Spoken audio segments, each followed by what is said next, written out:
우리의 기도를 하나님께서 들으시고 그 기도에 응답이 되어 주심을 확신합니다. 물론 우리 마음대로 생각대로 되지 않을 때도 많습니다. 그러나 하나님께서 가장 선한 것을 허락하시고 가장 좋은 것으로 우리에게 주실 것을 믿기 때문에 그 담대함을 가지고 오늘도 기도하는 저와 여러분 되기를 바랍니다. 참 좋으신 하나님 감사합니다. 하나님의 약속이 우리에게는 희망이며 또한 큰 능력입니다. 주님의 주신 약속, 물론 우리가 세상에서 원하는 것이 아니라 하나님의 뜻과 그 하늘의 놀라운 능력으로서 우리에게 주시는 것인 줄 알기 때문에 우리가 참아 기다리며 또한 하나님의 뜻이 이루어지기를 간구합니다.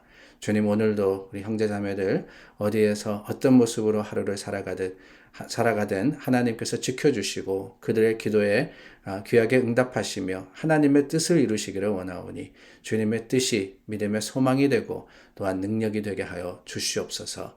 예수님 이름으로 기도드립니다. 아멘. 우리 함께 찬송 부르겠습니다. 찬송가 420장, 찬송 420장입니다.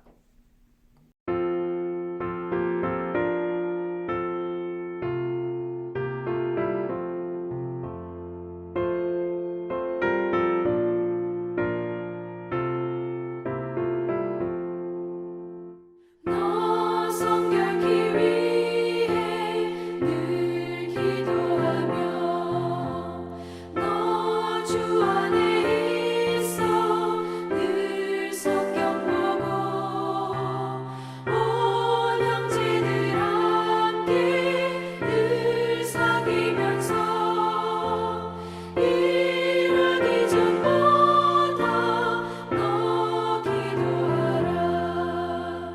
너 성결케 위해 내 머리 숙여 저 은밀히 계신 내 주께 빌라. 주 사귀어 살면 주 닮으리니 널 보는 이마다 주 생각하리.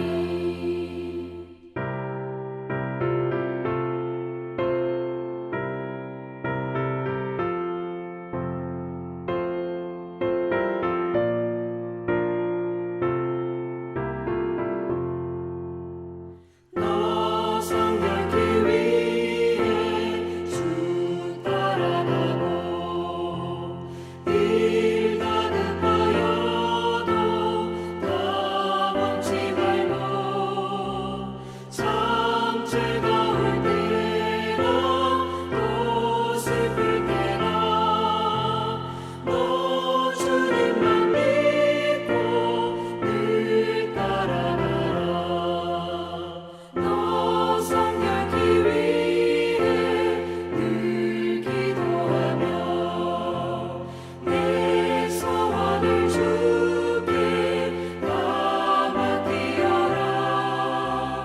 너 성령을 받아 주 섬겨 살면 저 천국에 가서 더 잘 섬기리.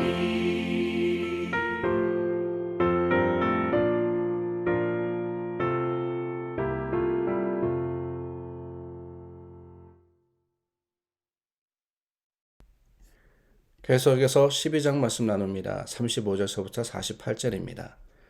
내가 불을 땅에 던지러 왔노니 이 불이 이미 붙었으면 내가 무엇을 원하리요? 나는 받을 세례가 있으니 그것이 이루어지기까지 나의 답답함이 어떠하겠느냐? 내가 세상에 화평을 주려고 온 줄로 아느냐? 내가 너에게 이르노니 아니라 도리어 분쟁하게 하려 함이로라. 이후부터 한 집에 5사람이 있어 분쟁하되 셋이 둘과 둘이 셋과 하리니 아버지와 아들과 아들이 아버지와 어머니가 딸과 딸이 어머니와 시어머니가 며느리와 며느리가 시어머니와 분쟁하리라 하시니라. 또 무리에게 이르시되 너희가 구름이 서쪽에서 이는 것을 보면 곧 말하기를 소나기가 오리라 하나니 과연 그러하고 남풍이 부는 것을 보면 말하기를 심히 더우리라 하나니 과연 그러하니라. 외식하는 자여 너희가 천지의 기상은 분간할 줄 알면서 어찌 이 세대는 분간하지 못하느냐? 또 어찌하여 옳은 것을 스스로 판단하지 아니하느냐? 내가 너를 고발하는 자와 함께 법관에게 갈 때에 길에서 화해하기를 힘쓰라. 그가 너를 재판장에게 끌어가고 재판장이 너를 옥줄에게 넘겨주어 옥줄이 옥에 가둘까 염려하라. 내게 이르노니 한 푼이라도 남김이 없이 갚지 아니하고서는 결코 거기서 나오지 못하리라 하시니라. 오늘 저희가 나누었던 말씀은 참 부담스러운 말씀이 아닐 수가 없습니다. 부대낀다 그러죠. 이 말씀 우리가 차근차근 읽어가면서 참 이해하기도 힘들고 뿐만 아니라 이 말씀이 의미하는 것이 무엇일까 궁금하기도 하고 더 나아가서는 그럼에도 불구하고 우리가 이해하려고 했지만 아니 이해한다 할지라도 이 말씀 참 삶에 그대로 적용하기가 참 힘든 참 버거운 말씀이 아닐 수가 없습니다. 시작부터 예수님께서 뭐라 그러시느냐? 내가 불을 땅에 던지러 왔다. 불을 땅에 던지러 왔다. 그렇게 말씀을 하십니다. 뭐 우리가 이야기하는 불장난 수준이 아니고요. 완전히 모두 태워버리겠다라고 말씀을 하시는 거예요. 그것만이 아닙니다. 51절 말씀을 보니까 내가 세상에 화평을 주려고 온 줄 아느냐?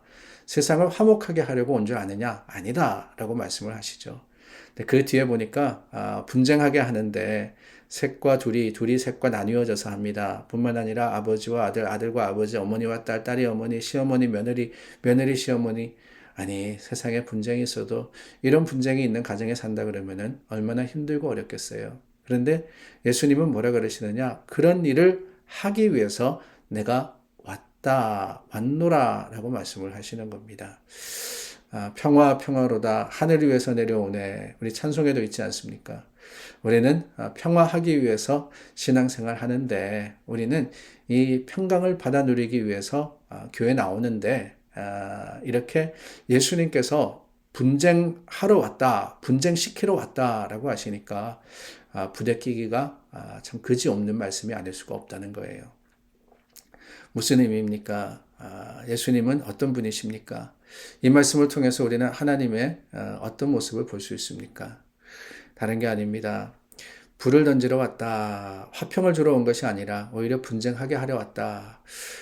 사실 오늘날 우리가 신앙생활 하면서 이 말씀을 이해하기는 참 힘듭니다. 그러나 불과 얼마 전만 하더라도 기독교가 우리 한국에 들어왔을 때 아니 우리 어머니 시대 그리고 우리 할아버지 할머니 시대만 하더라도 이 말씀의 의미가 무엇인지 여러 신앙인들이 잘 알고 있었습니다. 교회가 이 동네에 생깁니다. 그 교회를 다니려고 하면은 우리 참 어르신들이 막았잖아요. 부모님들이 막고 조부모님들이 막고 서양 종교 믿는다고 참 우리 참 어르신들이 그런 이야기를 하십니다. 조상신들한테 축복받아야 되는데 네가 그러면은 우리 집 불화가 생기고 우리 집에 참 재앙이 임한다. 그런 이야기를 하시면서 교회 못 가게 했던 거 여러분들 들으셨고 알고 있지 않습니까? 아니 여러분 중에도 경험하신 분들이 계실 겁니다. 그래서 부모님들 모르게 도망가가지고 교회 다녔다라는 이야기도 많이 들었고요. 교회가 가까이 없었기 때문에 정말 십리길을 걸어서 교회 갔다가 밤새 교회에서 기도하고 새벽녘에 부모님 깨지 않도록 조심조심해서 숨어 들어갔다. 아니 그러다가 붙잡혀가지고 매 맞았다 그러는 이야기도 저는 많이 들었습니다. 그렇게 우리가 참 신앙의 이 뿌리를 놓았던 것이 불과 얼마 되지 않았어요. 그렇게 신앙생활 하는 것이 참 평화가 아니라 분쟁이었던 것을 우리는 알고 있습니다. 그러고 보면은 이 말씀이 조금은 이해가 되는 것 같습니다. 정말 주님을 믿고 주님을 따르려고 하다 보면은 세상과 불화할 수밖에 없더라는 거죠. 세상이 가만두지 않습니다. 세상에 거스리는 논리와 또한 이치를 가지고 살아가기 때문에 세상과 불협화음이 날 수밖에 없고 그것이 거슬러지기 때문에 힘들고 어려울 수밖에 없는 거예요. 그래서 화평을 주려고 여기서 말씀하시는 화평이라는 것은 다르게 이야기하면은 세상과 조화롭게 하려고 온 것이 아니다라고 주님께서 말씀하시는 겁니다. 오히려 세상과 거슬릴 수밖에 없는 그 믿음과 천국에 대한 소망, 하나님 말씀에 대한 그 약속에 대한 확신을 가지고 살아가다 보면은 세상과 자꾸 부딪히는 거예요. 세상의 논리와 같이. 아니, 그럴 필요가 있니? 좀 적당히 하지 그래. 이런 이야기 들을 수밖에 없는 거 아니겠어요? 그러나 여러분, 신앙이라는 것은 그렇기 때문에 오히려 더 타협하면 안 되는 겁니다. 타협할 수 없는 거예요. 다를 수밖에 없기 때문에 그 다름으로 인해서 받는 고통과 고난을 감수하는 것. 그게 바로 예수님께서 말씀하시는 이 참 주님의 오신 목적이며 또한 주님께서 오늘 저와 여러분들에게 찾으시는 삶의 모습이 아니겠습니까? 시대는 점점 더 어두워져 가고 있습니다. 등불을 들고 그랬던 말씀 기억하시죠? 어두워져 가는 세상입니다. 그러나 그 어두워져 가는 세상 속에서 살면서 우리가 빛을 점점 그 어둠에 맞추어서 꺼뜨려 가는 것이 아니라 오히려 더 큰 불을 일으켜서 비춰야 하는 것처럼 오늘 우리는 주님의 말씀대로 살아가기 위해서는 분쟁이지만은 그 분쟁 가운데서도 무엇이 옳으냐 주님의 말씀과 하나님을 붙잡는 믿음을 가지고 살아가야 되는 거예요. 49절에 불을 땅에 던지러 왔노니 그랬습니다. 여기서 말씀하시는 불은 우리가 잘 알고 있습니다. 몇 주 전에 우리가 이 성령에 대해서 나누면서 배웠지 않습니까? 주님께서 이 땅에 오신 모습, 그 불의 모습이 바로 성령의 그 모습이었습니다. 불의 혀가 갈라지는 것 같은 성령의 임재를 제자들이 체험하지 않았습니까? 오늘 저와 여러분들 주님께서 불을 땅에 던지러 왔습니다. 그 불이 저와 여러분들에게 붙었습니다. 우리가 해야 할 일은 무엇입니까? 꺼뜨리지 않는 거예요. 성령을 소멸하지 말고 성령의 뜻을 따라서 살아가는 사람들은요. 그렇습니다. 세상과 결코 편하게 가지 못해요. 그 가는 길이 힘들고 어려운 길일 수밖에 없습니다. 세상과 타협하지 않기 때문에 세상 사람들이 배척당하는 길일 수밖에 없더라는 거예요. 그러나 여러분, 그 길을 갈 수밖에 없는 이유가 있습니다. 왜요? 그 길이 생명이기 때문에 그렇습니다. 그 길이 천국이기 때문에 그렇습니다. 그 길이 구원이기 때문에 그래요. 그러므로 여러분, 오늘 힘드시더라도 참 세상 속에서 분쟁할 수밖에 없고 배척당하고 어려움을 당하며 또한 세상 속에서 따돌림을 당하더라도 주님이 주시는 그 길, 주님의 주시는 성령의 뜨거운 불길을 마음속에 품고 세상을 비추어가는 어둠을 물리치는 믿음의 사람들이 되시기를 간절히 소망하며 권면합니다. 기도하겠습니다. 참 좋으신 하나님, 오늘 하루를 시작하며 주님의 말씀으로 다시 한번 무장합니다. 주님 이 땅에 오신 목적은 우리로 하여금 편안하게 복받고 살아가는 것이 아니라 오히려 참 어두워져가는 세상을 비추는 빛이 되며 세상과 거슬려서 주님의 말씀과 뜻을 참으로 참 불길과 같이 비추라고 하신 것임을 깨닫습니다. 오늘 그 말씀 속에서 하루를 다짐함으로 시작하오니 그 다짐이 믿음의 소망이 되고 또한 자랑이 되게 하여 주시옵소서. 예수님 이름으로 기도드립니다. 아멘. 오늘도 중보하여서 기도하는 저와 여러분들에게 하나님의 주시는 능력이 충만하기를 간절히 소망합니다. 우리 함께 중보하여서 기도하겠습니다.